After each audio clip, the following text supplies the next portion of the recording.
You ever stumble across something online that just stops you? Like you're scrolling, half distracted, and suddenly you see a moment that makes your whole brain go, no, there is no way this is real life. That was me when I saw this. And not because it was shocking in a dramatic, cinematic way, but because it was the kind of quiet, uncomfortable wrongness you feel in your chest before you fully process it. The kind that makes you lean closer to the screen and whisper to yourself, wait, why does this feel so off? So imagine this, a single motel room, tiny, cluttered, and loud with life because 7 people are trying to exist in it. Kids doing their best to entertain themselves, a mother juggling chores, a partner drifting in and out like he's a guest, and in the middle of all that, moments that tell you exactly who matters and who doesn't. This isn't just a cooking video or a vlog or a random motel update. It's a glimpse into a pattern that keeps repeating itself louder each time. Alright, let's get into it. At first glance, it looked normal. Stephanie standing in that cramped motel kitchenette, the kind where the counter is barely big enough for a cutting board, filming herself preparing breakfast for a family of 7. But then it got so much darker. And you guys, I swear the shift was so quick, it almost gave me whiplash. So imagine this with me for a second. She reaches over, real slow, real intentional, and grabs this brand new Ninja air fryer. Like she had to make sure the camera got it. Like she needed the world to see she finally had something shiny, something expensive, something to flex. Instead of the things these kids actually need. And bestie, the oven behind her, oh my god, it wasn't just dirty, it was filthy. You know when something is so caked with burnt food and grime that it looks permanent? That is what was happening here. And she still shoved bacon right inside like nothing was wrong. It's so damn floppy together that I stretch them out. I'm gonna go this way. Can overlap, no big deal.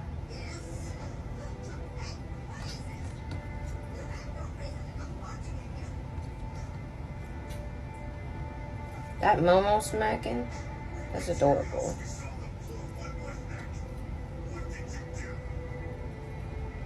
Okay. Bella, can you come turn my camera off?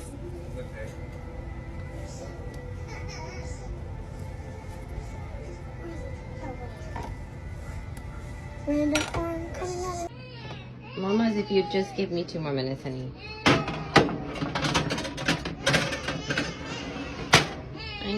I don't think it's not bed yet.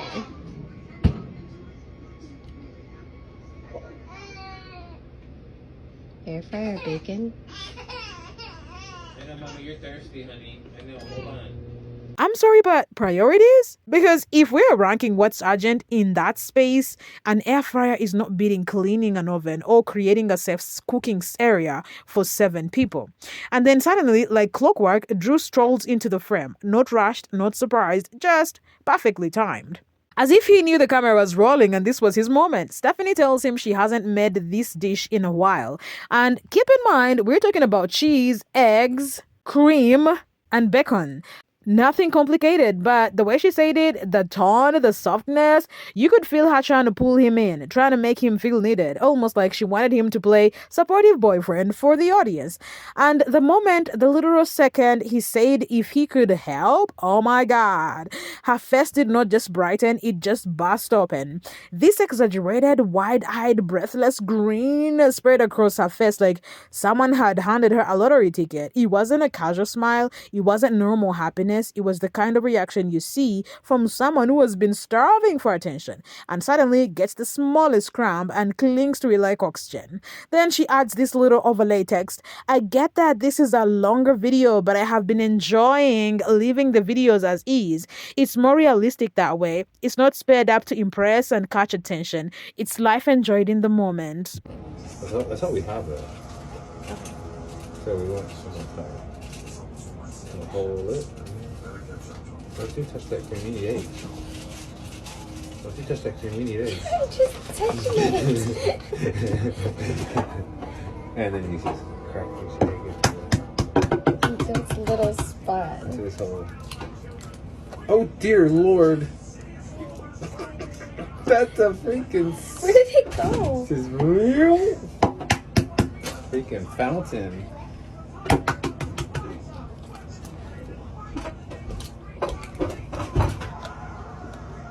Jeez, Mama. Okay. The trash can is empty. I always put that shit in the trash with the camera. I don't care. I'm throwing it in. I'm going to. It's just not bothering me. Oh. It's not bothering me. They're tiny. Ooh, I'm excited. It's been so long. Watch it turn out like shit. No. Ah, no. Alright, pepper it. Pepper. It's okay. Bestie, let us be so serious right now. Nobody was asking for the full unedited cooking documentary. She left the video long because Drew was in it. Because she needed every second of footage that made it look like they were this cozy, functioning couple. Because she wanted proof, visible proof that he interacts with her, that he chooses her, you know? And you could feel that desperation through the screen. But then it gets even weirder. She starts pouring what can only be described as an ungodly amount of cheese into the bowl. I'm talking cartoon level cheese, a mountain, a cheese avalanche. And the whole recipe suddenly becomes this confusing mess. Is it quiche? A casserole? A science experiment? No one knows. But honestly, the recipe wasn't the confusing part. It was her behavior. The forced giggles, the soft baby-like tone, the way she kept looking at Drew like she was waiting for him to validate her existence. It was the exact same face she had when he took her to get those leftover cookies from Net's Cookies. Eyes bright, voice soft, whole face lit up like she was trying to be small and sweet and palatable for him. Like she was trying to make herself childlike. As if that would make him more attracted to her. And I'm sitting there watching thinking, why is she acting like this? Why does she shrink herself around him but turn into a volcano around her kids? And then this is the part that made me pause, rewind and rewatch. Drew suddenly glances at his watch out of nowhere, no warning, and says, I gotta leave, just like that. The way Stephanie's face dropped, instant chills. She panicked. You could hear it in her voice. She asked where he was going, not casually, not playfully, no. She asked him repeatedly, urgently, like she needed to know, like she needed reassurance that he wasn't going somewhere she couldn't control. And then he grabs the infamous gardening bag, the one everyone jokes about, the one the internet knows is absolutely not for door dashing. And watching her face fall as he walked out that door, it was heartbreaking, but not for the reason she thinks. You could see every insecurity she tries to hide rise all up at once. All that short-lived happiness she squeezed out of that moment, gone instantly, evaporated, poof. If you're seeing this, it's time to talk about the resilient Jenkins and how Stephanie Jenkins was all happy and literally was ecstatic that Drew Jenkins was giving her a little shred. And it honestly was a shred of attention. If you don't know Stephanie Jenkins Thompson, you will if you follow me, but she is currently a mom who has 307 kids. Okay, I'm being facetious. But she has, I think, 3 biological kids and a stepchild that she will consistently neglect. Now, she is such a pick-me that at the end, what made me crack up was when Mr. I gotta go, that's right, after Drew is cooking with Stephanie Jenkins, he's like, oh, gotta go, like out of nowhere. Like Jimmy Neutron got a blast, and he takes off. And she keeps asking him, where are you going? Where are you going? And Drew does not answer. And Stephanie Jenkins looks mad. The video ends and shows her very, very well done well, bacon that she bought in her $300 appliance. And this is live from her motel shelter where she's been homeless. That's right, with all her kids, she's been homeless even though she makes about $10K a month. That is a choice. And honestly, this is the saddest part, because if Stephanie poured even half of that energy, half of that excitement, half of that willingness into her kids, if she even showed a fraction of that warmth toward them, those kids wouldn't be stuck rotating through motels every month. They wouldn't be trapped in instability while she chases crumbs from a man who shows up only when he feels like it. If you thought that was bad, wait until you hear the next part. Because this is the moment where, I don't know you guys, something in me just snapped. This part did not just feel wrong. It felt like watching kids shrink themselves in real time. So they're moving motels again because every 28 days they legally have to leave to avoid long stay violations. Imagine that cycle for a second. Packing everything you own, knowing you'll have to do it again and in less than a month. And Stephanie starts recording herself while they're getting ready to go to yet another motel. And she's talking softly because Drew is sleeping. Fine, sure. But then, oh my God, you hear the kids in the background laughing, whispering, and playing a staring contest. Literally the quietest game children could possibly invent in a one-room motel. No jumping, no toys, no running, just silently staring at each other because that's all the space and freedom they have. And Stephanie, she snaps. Her whole tone shifts, her softness disappears. She tells them to quiet down. She tells them to stop fighting. She scolds them like they've committed some huge offense. And here's the part that made me stop and just sit in silence for a second. She was yelling at them louder than they were talking. And still, they were the issue. Good morning, y'all. It is Sunday the 9th. We have to go over to the other motel again today. Yay.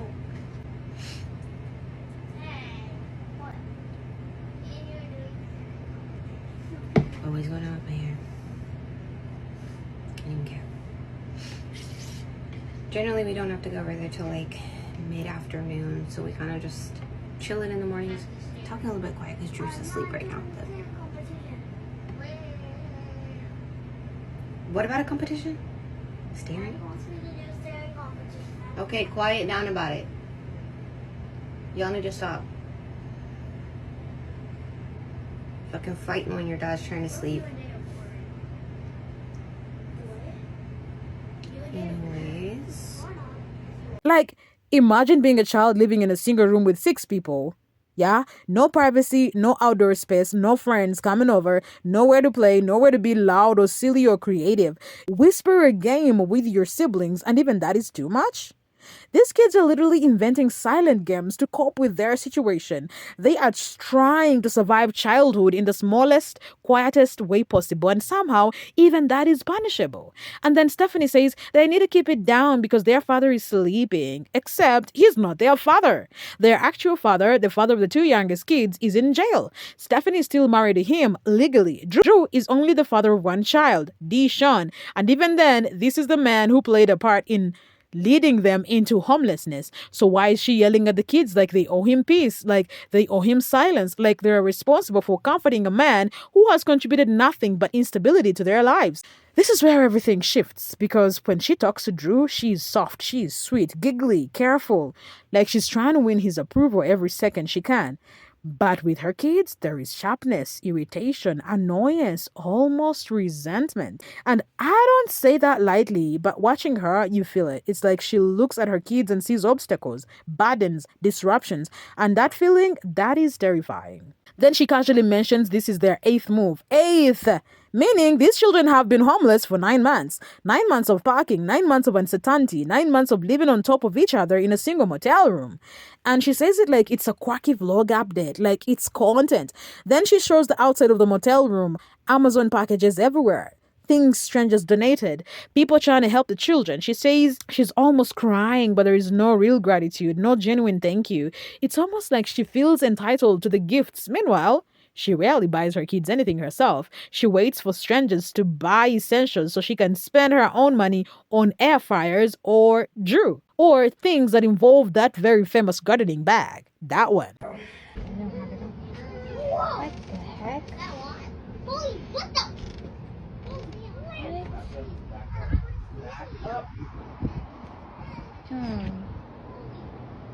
This is gonna make me cry. What the heck? Lip, because I mean, how many times is this at this point? Number 8? Catch my bitch up being comfortable in here. Excuse me.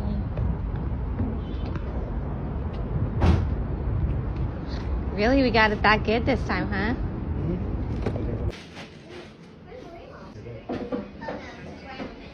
This is definitely the least amount of stuff we brought, so we've got it down. Babe getting the freaking PS5 set up more than likely for Miss Rachel.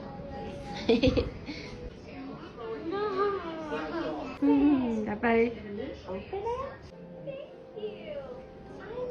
We in the bathroom. But if I'm not mistaken, this was the first one we stayed in. The first month that we had to do this, I think back in April. This is our 8th time. No, 8th time. No one said shit. It's just sticky. But I believe we brought old faithful trusty back over here. Doing pizza. Pretty much do pizza almost every time we come here. This is where it gets messy. There was a screenshot circulating where someone claimed they worked at an urgent care near Stephanie's motel and that she allegedly had a positive pregnancy test. Immediately, red flags. Healthcare workers do not leak patient information. That is HIPAA. It is a federal violation. No one with a license would risk their entire career to expose Stephanie Jenkins. And then another account replied threatening to report them to HIPAA, and some people believe that second account was Stephanie herself on one of her burner accounts. And when you look at the details, it makes no sense. If a worker truly leaked this, they wouldn't expose the location of the urgent care near her motel, because that narrows down exactly who they are. It is self-incriminating. Nobody does that. So the entire thing looks like a scam, or worse, something Stephanie may have planned herself for rage bait views, because that is what she does: stir chaos, spark rumors, set the internet on fire, and then collect a paycheck. But the saddest part is her kids never benefit from that money. People donate to help the children because they're living in the instability, but the money doesn't go toward stable housing. It doesn't go toward clothing or toys or activities for them. It goes toward Drew and Stephanie's habits, their addictions, their temporary comforts, and the kids stay stuck. It is honestly heartbreaking when you think about it. Children don't choose the environment they grow up in. They don't choose instability. They don't choose to whisper in a corner and play staring contests because they literally have no space to exist. And the scariest part, if this is what she shows on camera, imagine what she doesn't make.